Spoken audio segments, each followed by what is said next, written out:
오늘 이 말씀 중심에서 석수의 후예들이라는 제목으로 하나님 말씀 전하겠습니다.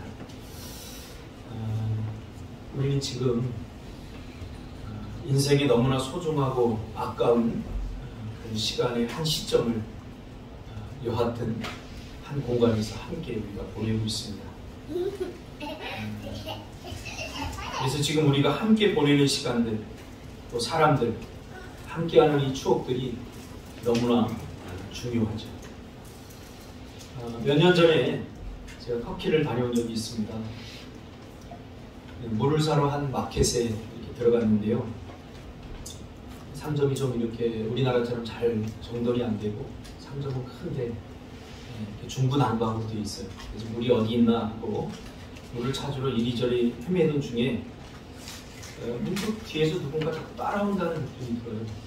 그래서 이렇게 보니까 어떤 아저씨와 아주머니 한 분이 저와 제 친구 집 뒤를 졸졸졸 이렇게 따라오는 거예요. 그리고 저쪽 구석으로 이렇게 갔는데 그분들이 이렇게 눈치를 살피더니 대뜸 한국 사람들이냐고 이렇게 영어로 물어봤습니다. 그렇다고 하니까 얼굴이 환하게 바뀌면서 자신들은 꼽티 교도라고 이러면서 우리는 한 형제 한 자매라고, 우리는 한 가족이라고 그렇게 말하면서 반가움을 이렇게 표시했습니다. 이 꼽티 교도들은 우리 개신교하고 DNA가 좀 비슷합니다. 그리고 터키에서는 공식적으로 전도를 못하기 때문에 혈연적으로 부모가 예수 믿으면 그 자녀들도 예수 믿고 더 이상 확산이 안 돼요.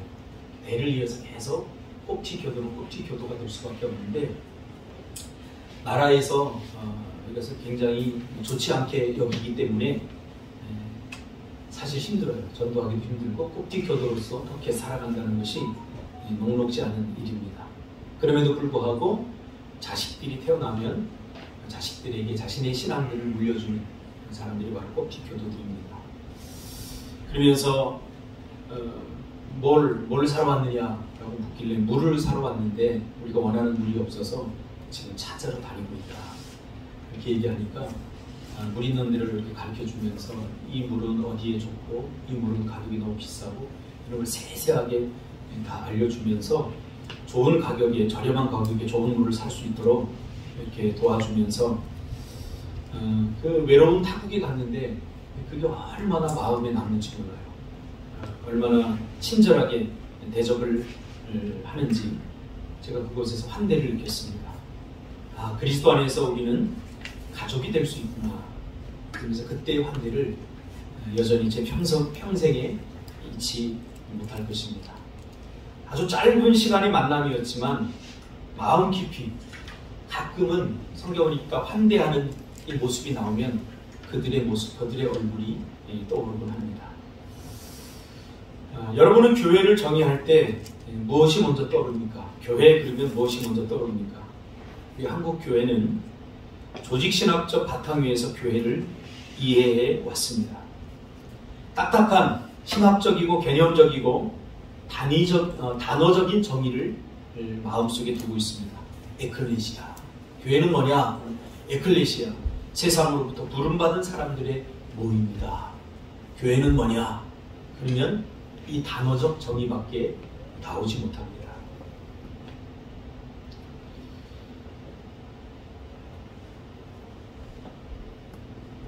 그래서 굉장히 이 교회에 대해서 우리가 이성적이고 사변적입니다. 그러나 교회는 우리가 성경적으로 우리가 이해를 할 필요가 있습니다.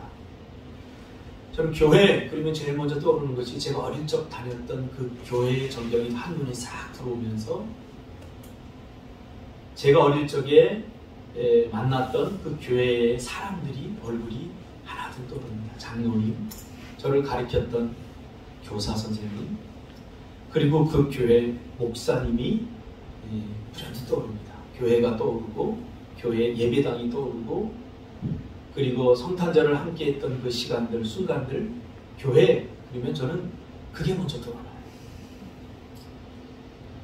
목회, 어떻게 해야 되냐? 저는 잘 모르겠어요. 학교 가서 목회하라고 가르쳐준 게 아니라 성경에 안에서 또 어떤 철학적 사고에 대해서 많이 배웠기 때문에 목회에 대해서 제가 배운 적이 없습니다. 신대원 다니면서. 그 목회를 어떻게 할 것이냐, 제 마음속에 떠오르는 한 분이 계십니다. 움직이는 교회로서 김원난 목사님이라고 이제 돌아가셨어요. 그 아들이 막내 아들이 저하고 동갑이었으니까 그분이 그 교회를 섬기던 그 모습, 저렇게 목회를 하는구나. 저도 그렇게 하려고 애를 쓰고 있습니다. 움직이는 교회로서의 교회, 그러면 떠오르는 모습들이 바로 그런 모습들입니다. 교회 그러면 사람들이 떠오르고 그들과 함께했던 공동의 추억과 시간들이 떠올라야 정상입니다. 또한 정서적인 그림들이 그려져야 됩니다.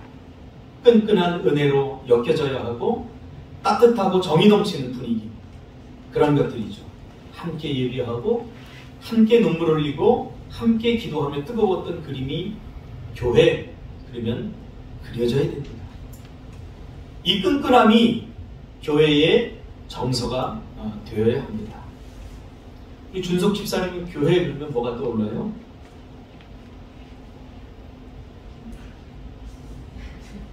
대답 못할 줄 알았어요.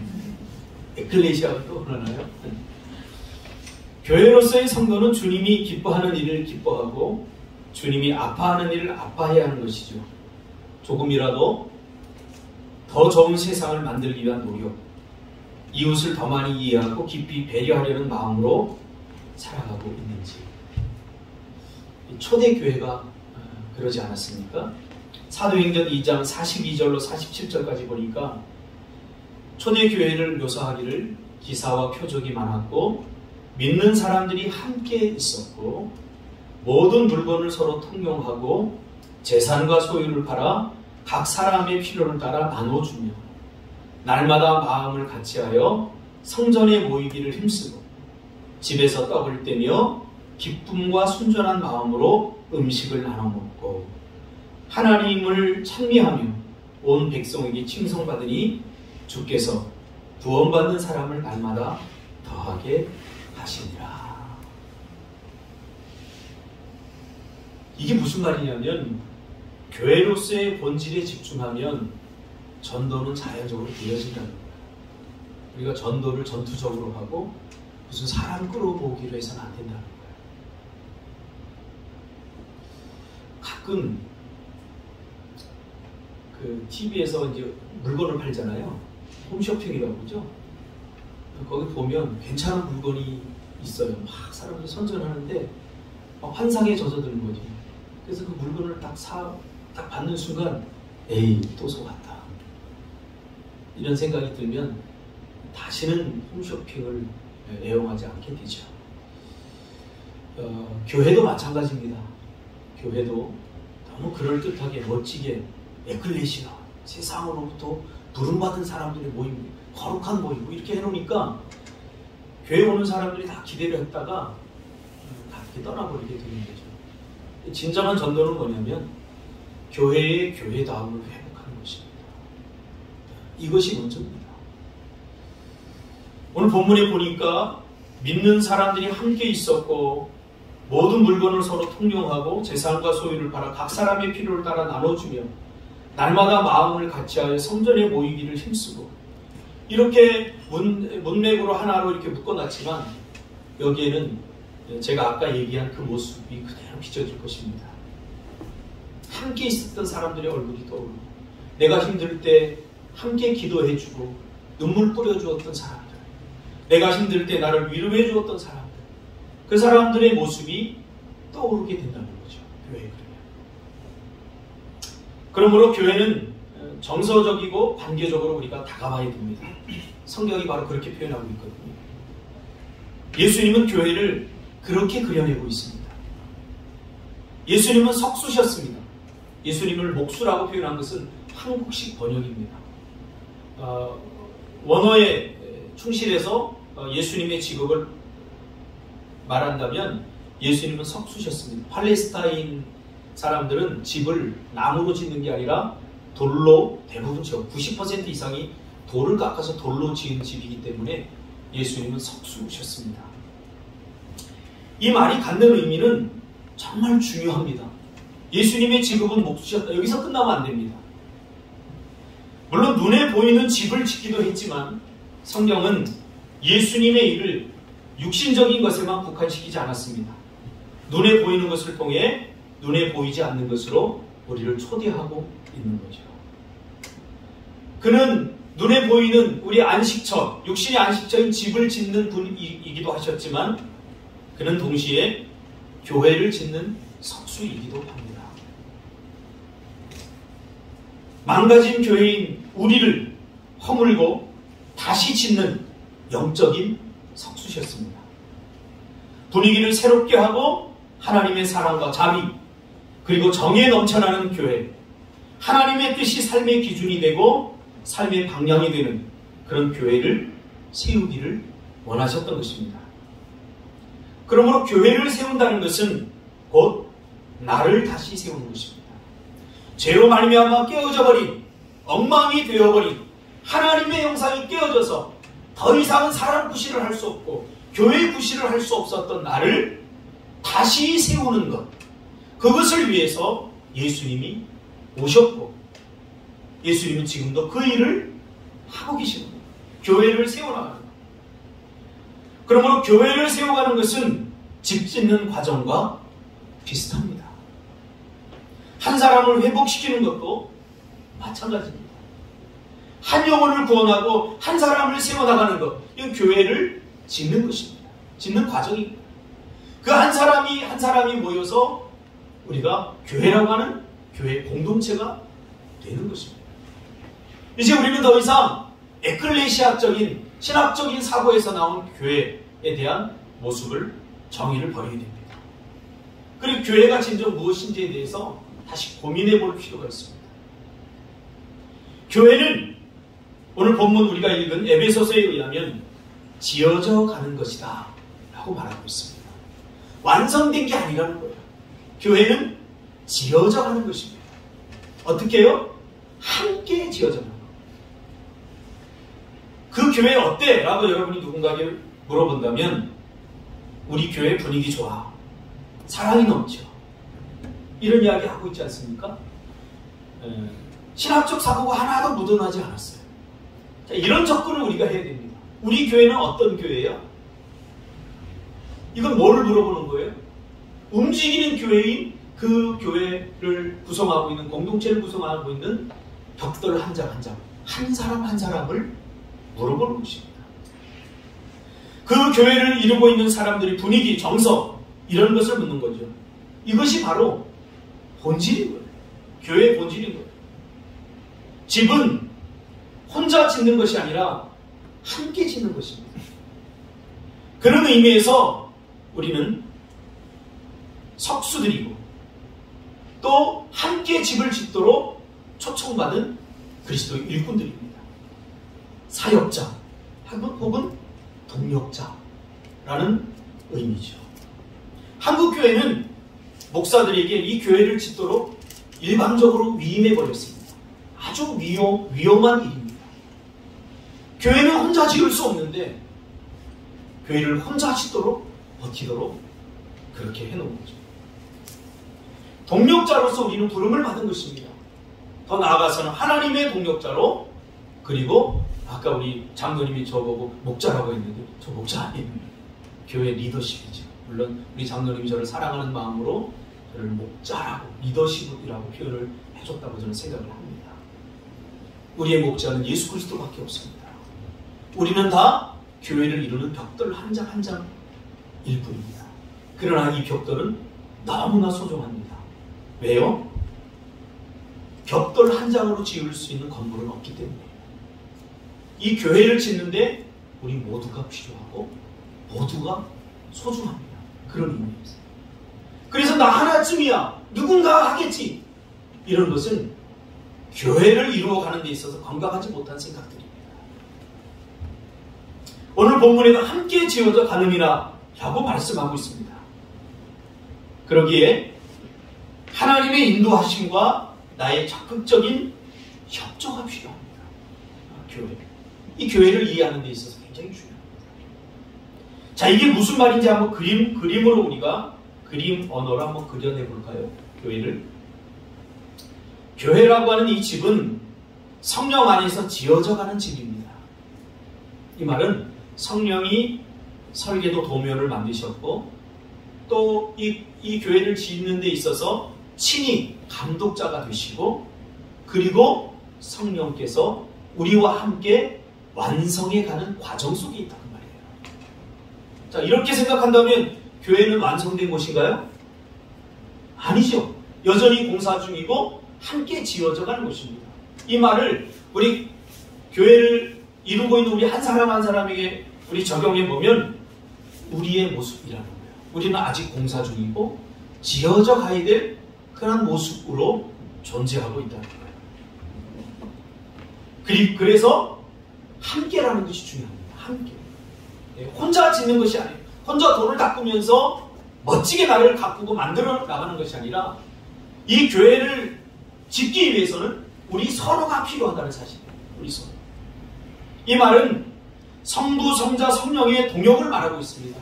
하나님도 이 교회를 짓기 위해서 혼자 짓는 것이 아니라 성부, 성자, 성령의 동역을 필요로 했습니다.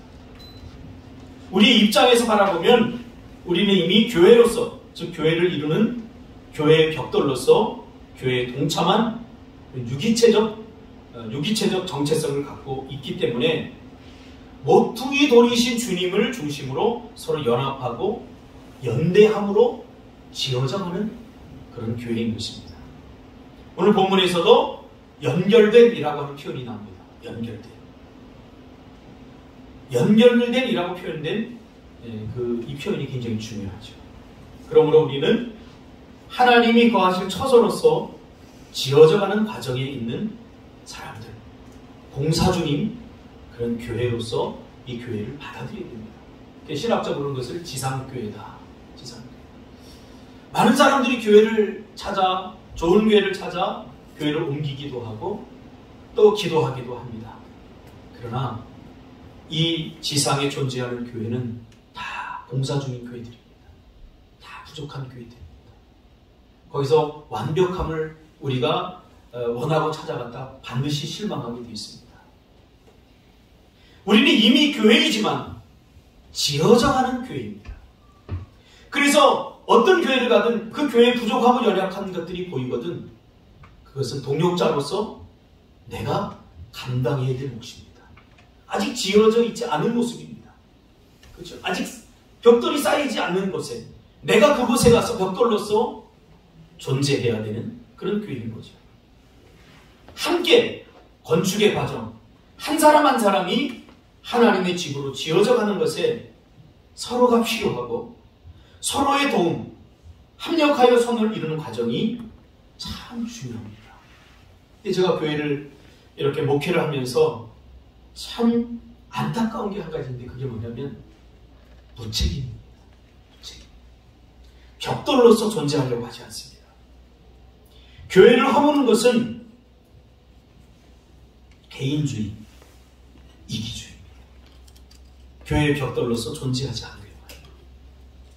하나님께서 우리 교회를 우리로 불렀습니다. 교회는 학습 공동체입니다.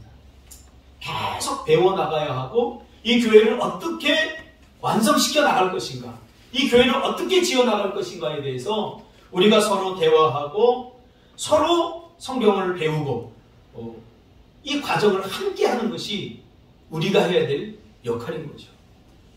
근데 배우기를 포기하면 이 교회를 지을 수가 없는 거죠. 우리 인우 집사님도 지금 집 짓는 일을 하고 있지 않습니까? 어떻게 합니까? 처음부터 다 배운 게 아니에요. 그러니까 유튜브도 보고 배우고 이거는 어떻게 지어야 되나 계속해서 배워나가더라고요. 배워나가요. 아마 평생 배워야 될 거예요. 교회 안에 속해 있는다는 것은 평생 우리의 마음을 가난하게 해서 이 교회에 대해서 배워나가는 거예요. 그러니까 배우려고 하지 않으면 교회는 무너지게 되어 있고 교회는 이상한 구조로 지어지게 되어 있습니다. 겸손하게 배워야 돼요. 그래서 우리 교회도 우리 교회 정관에 보면 어떤 분까지 성도로 인정하느냐 그거에 대해서 우리 정관에 다 기록되어 있습니다. 직분은 교회의 직분은 역할입니다. 계급이 아닙니다. 벽돌로서 존재하는데 이게 벽돌이 어디에 쌓여질 것인가 굉장히 중요한 문제죠. 오늘날 한국 교회에 가장 필요한 것이 있다면 벽돌로서의 책임감입니다. 성도 한 사람 한 사람. 한국 교회에 많은 문제들이 있습니다. 그 문제의 핵심은 바로 목사들의 문제입니다. 그런데 목사들이 문제가 되도록 하지 않으려면 성도들이 더 책임 있는 석수들이 되어야 됩니다. 제가 목회를 해보니까 그래요. 저는 이 목회를 하면서 저희 전 재산을 다 드렸어요. 주의 것을 다 드렸어요. 그리고 목회 여정 속에서도 요만한 돈이 생기면 강대상 하나 좋은 거 사놓으려. 그리고 이 교회를 어떻게 하면 더 아름답게 만들 것인가에 대해서 고민하면서 여기에 헌신했어요. 책임감이죠. 뭐 교회를 꼭 사람들 많이 모아서 내가 성공한 목사가 되겠다. 그 마음이 아니라 주님의 몸된 교회인 우리, 이 교회를 사랑하는 마음으로, 그런 마음으로 그렇게 했어요. 결혼 반지 하나 남지 않았어요. 왜? 그게 더 가치 있는 일이고 소중한 일이기 때문에. 우리가 모여있는 이 예배당도 마찬가지입니다. 교회로서 예배를 드리는 장소이긴 하지만 우리가 모여있기 때문에 이 장소는 굉장히 의미 있는 거죠. 한국교회 목사님이 다 그랬어요. 정말로 뜨거운 열정과 열심으로 다 그렇게 했어요. 그런데 왜 문제가 생겼느냐? 성도들의 더 책임 있는 석수들의 책임감을 보이지 않기 때문에 문제가 생기는 거예요. 이게 무슨 말이냐면 목사님들끼리 모여서 얘기하면 제가 다 터놓고 얘기할게요. 무슨 얘기를 하냐면 본전 생각이 난다는 거예요. 왜냐하면 목사들은 정말 있는 거 없는 거 다 자기의 전 세계를 바쳐서 이 물질 하나 아끼지 않고 다 헌신을 했는데, 잘 들어보세요. 또 목사님 편이다 이렇게 얘기하지 말고 객관적으로 한번 생각해 보세요. 그렇게 하는데 성도님들은 그렇게 하지 않는다는 거예요. 그리고 나중에 주인 행세를 하려고 한다는 거예요. 그러니 목사들이 본전 생각이 나서 그러면 안 되는데 어떻게 해요? 세습하려고 그러는 거예요. 세습하려고.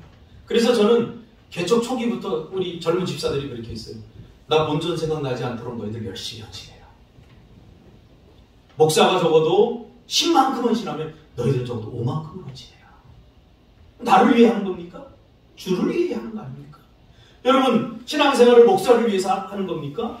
목사 유익을 위해서 하는 겁니까? 그런 사람은 다른 교회 가도 괜찮아요. 아니에요. 교회를 짓는, 그리스도의 몸된 이 교회를 짓는 이 문제, 여기에는 석수로서의 우리가 조금 더 적극적이고 책임감 있는 모습이 필요하다는 거예요.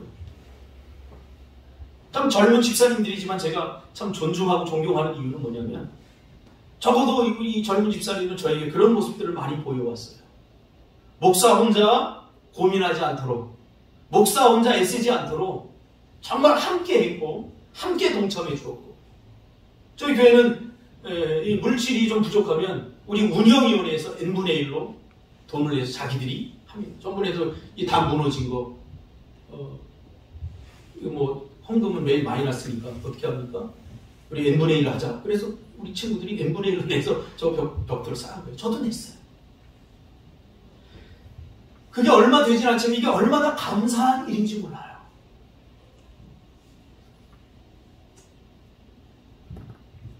거목은 한 곳에 뿌리를 내립니다. 함께 지어져 간다는 말을 우리가 깊이 묵상해 볼 필요가 있어요. 함께 지어져 간다. 함께 지어져 간다. 거기에서 함께 지어져 가는 데 있어서 벽돌로서 나는 어떤 역할을 해야 되는가? 초대교회는 그 역할들을 굉장히 잘했다는 거죠.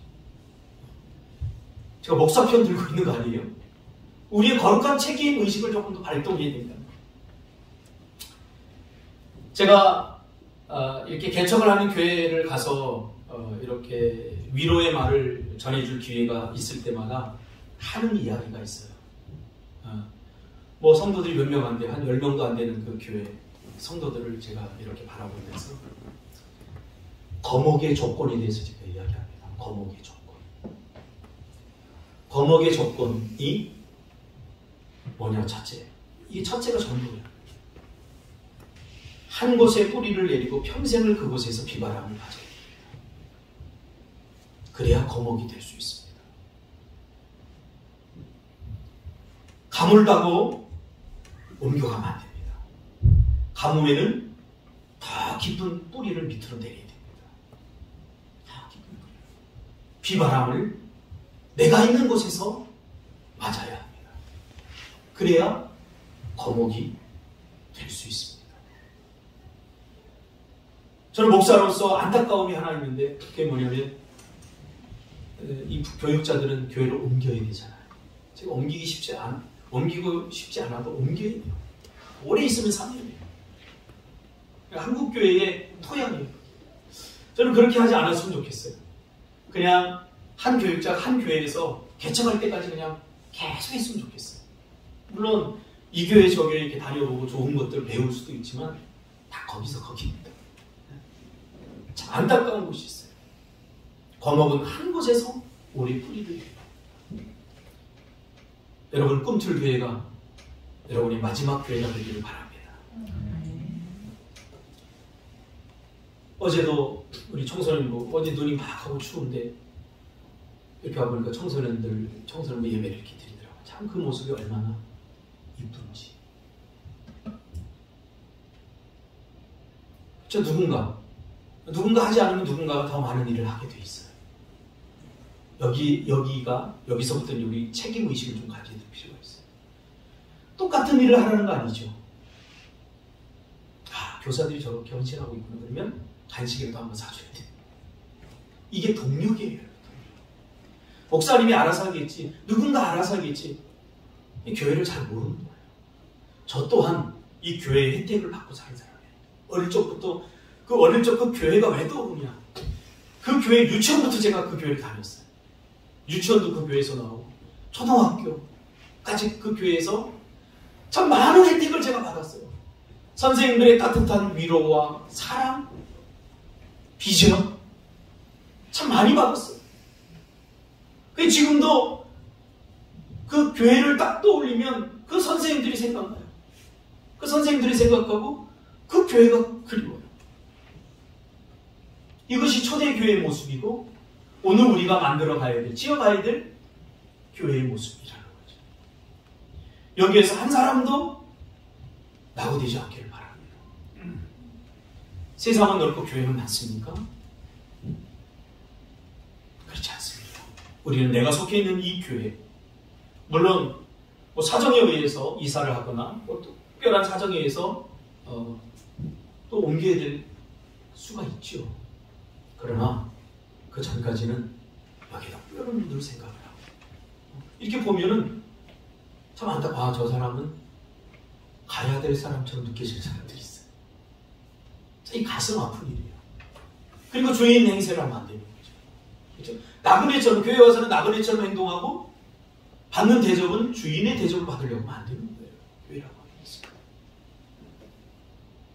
이 교회의 본질, 거기서부터 교회가 다시 꾸려져야 되고 다시 지어져야 되는 그런 모습들인 거죠. 그러기에 우리는 의연해야 됩니다. 저는 요즘 교회에 대해서 특별히 생각하면서 의연함에 대해서 많이 생각을 합니다. 삶과 죽음에 있어서도, 환난과 고난에 있어서도, 인생의 모든 희노애락에 있어서 여러분 의연하시기 바랍니다. 예수님처럼 예수님께서 이 교회를 짓는, 교회를 세워나가는, 함께 세워나가는 데 있어서 참 의연하셨습니다. 제가 상담을 이렇게 하면서 참 힘든 부분 중에 하나인데 참 많은 또 은혜도 받는 그런 과정이에요. 그러니까 누군가를 상담한다는 것은 그의 삶을 내 삶으로 끌어오는 게 아닙니다. 그의 십자가를 내가 같이 져주는 것입니다. 그러니까 쉽게 생각해요, 상담하는 건. 그러니까 세상적인 상담은 뭐냐면 그냥 기술과 기능만 적용하는 거예요. 왜냐하면 그의 감정과 그의 아픔과 그의 모든 인격적인 문제들을 내가 끌어하면 내가 힘들어요. 못해요, 상담은. 그러니까 기술적으로만 접근을 합니다. 기술적으로. 근데 제가 해보니까 기술적으로 접근하면 사기꾼이 될 확률이 높습니다. 어떻게 그 아픈 사람의 아픔을 공감하지 않고 어떻게 치유가 되겠습니까? 예수님이 우리의 죄의 문제를 해결해 주시기 위해서 말로만 했습니까? 기술만 적용했습니까? 야, 그렇게 하면 안 돼, 저렇게 하면 안 돼, 말로만 했습니까? 아닙니다. 친히 인간의 몸을 입고 오셔서 우리의 아픔을 같이 지셨고 함께 해주셨습니다. 성령께서 교회를 지어가는 거죠. 성령은 다른 번역으로 하면 카운셀러입니다. 카운셀러. 교회를 지어가는 데 있어서 성도들이 가져야 될 영성 중에 하나가 뭐냐면 카운셀러의 영성을 가질 필요가 있습니다. 난 저 사람 참 이해가 안 돼요. 난 이해를 할 수 없어요. 이건 카운셀러의 영성이 부족한 사람들입니다. 성령은 우리의 부족함과 우리의 연약함을 다 알지만 그래도 우리를 통해서 이 교회를 지어나가기를 원하십니다. 부족하면 부족합니다. 온 입안에 지금 구열이 제가 다 났습니다.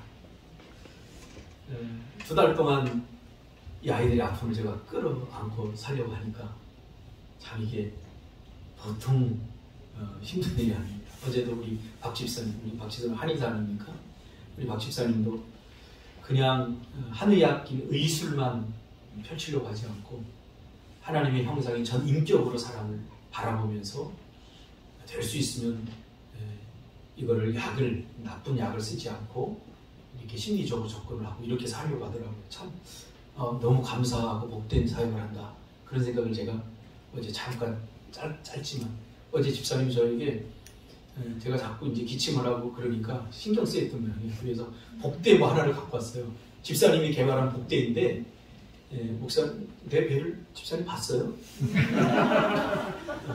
내 배가 차가운 걸 어떻게 아시고는 이 배를 일단 차가운 거를 좀 따뜻하게 해야 뭔가 좀 좋아질 것 같으니까 그거를 이렇게 추운 데 놓는데 이렇게 가지고 오셨어요. 그래서 제가 어제 하루 종일 그거를 차고 다녔더니 진짜 기침이 이게 따뜻해지니까 기침이 지금 많이 멈췄어요. 우리가 서로를 바라볼 때 교회 안에서 서로 이용하는 거, 저 사람에게 어떤 도움을 받을까 그거 생각하지 마세요. 그냥 있는 모습 그대로 받아들이고 가장 중요한 건 뭐냐면 섬기려고 하세요. 섬기려고 하는 거. 이게 얼마나 중요한지. 주님은 그것을 십자가를 접어먹는 일이다 이렇게 이야기했습니다. 그러니까 누구든지 나를 따라오려든 십자가를 지라고 했어요. 십자가. 자기 십자가. 다른 사람의 십자가도 대신 져줄 필요가 있습니다. 주님은 우리의 죄로 말미암아 망가진 교회인 우리 이 집을 보수하려고 하는 것이 아니라 아예 허물고 다시 지으려고 하는 거예요. 그래서 예수님이 뭐라고 했어요? 성전을 허물라. 내가 사흘 만에 다시 짓겠다. 라고 한 것입니다. 자꾸 보수공사하려고 하는 사람이 있어요. 아닙니다. 다 허물어 버리세요. 다 허물어 버리세요. 그리고 다시 지어야 돼요. 고치려고 하지 마시고 허물어야 돼요. 허문다는 게 뭐냐? 내가 죽었다는 것을 인식하는 거예요. 허물었다 이 말은 뭐냐면 내가 죽었다 그 말이에요. 그렇죠? 내가 성경에 의하면 나는 죽었어요. 죽어야 다시 살아요. 근데 죽지 않고 살려고 하는 게 이게 문제예요. 여러분이 이미 죽었습니다. 죽었다니까요? 이 바보 같은 준서가 죽었기 때문에 이런 말 들어도 반응을 안 해요. 죽었기 때문에. 근데 우린 자꾸 반응을 해요. 왜? 살아있으니까 반응하는 거죠. 이미 우리는 존재 자체적으로 죽은 인생들이에요. 십자가 앞에서 죽었어요. 왜 죽었느냐? 죄를 죽이기 위해서 우리를 죽인 거예요. 죄덩어리인 우리를. 그래서 우리는 이미 죽은 사람들이에요. 죽이려고 애쓸 필요가 없어요. 우린 죽은 사람들이라는 사실을 날마다 선언하고 선포하며 살아야 돼요.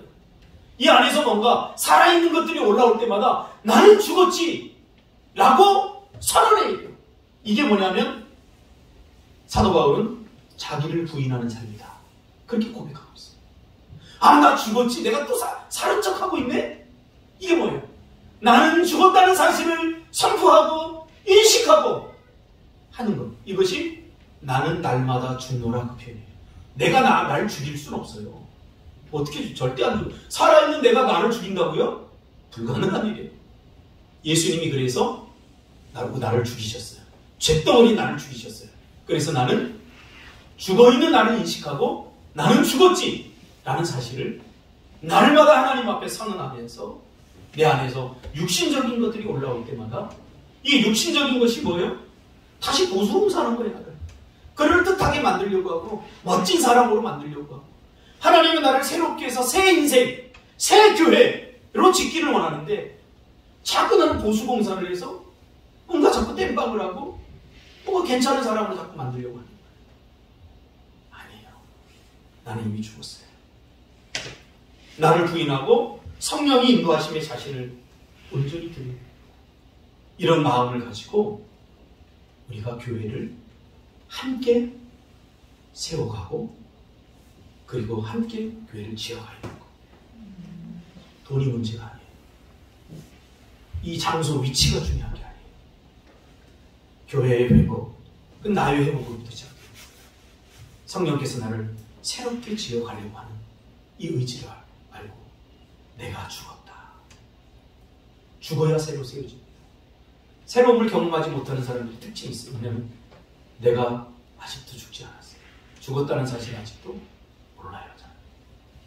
내가 죽은 겁니다. 김태환 집사님 죽었어요? 네. 죽겠죠? 새벽 기도 나올리니까. 그렇죠? 내가 살아있으니까 죽겠는 거예요. 난 죽은 거예요. 죽은 거예요. 죽은 거예요. 석수의 후예들입니다. 이 마음으로 교회를 섬기시고 함께 지어져가는 교회의 이름으로서 자부심을 갖는 저와 여러분이 되었으면 좋겠습니다. 기도하겠습니다.